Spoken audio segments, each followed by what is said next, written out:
ঈদ উল ফিতরের আর খুব বেশি দিন বাকি নেই। ঈদে মুক্তি প্রতীক্ষিত সিনেমাগুলো বেশ জোরে সোরে চালাচ্ছে প্রচারণা।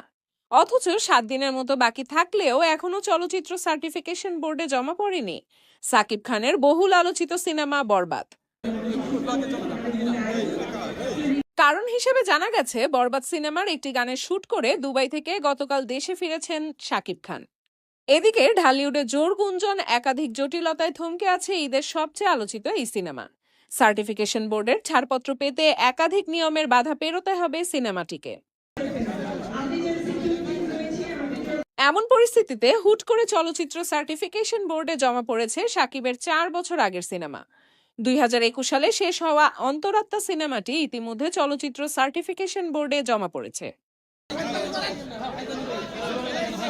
এমনটা নিশ্চিত করে বাংলাদেশ চলচ্চিত্র সার্টিফিকেশন বোর্ডের উপপরিচালক মঈনুদ্দিন বলেন, বেশ কয়েকটি সিনেমা জমা পড়েছে, এর মধ্যে অন্তরাত্মা সিনেমাটিও রয়েছে। আগামীকাল সোমবার বোর্ডের সদস্যরা সিনেমাটি দেখবেন।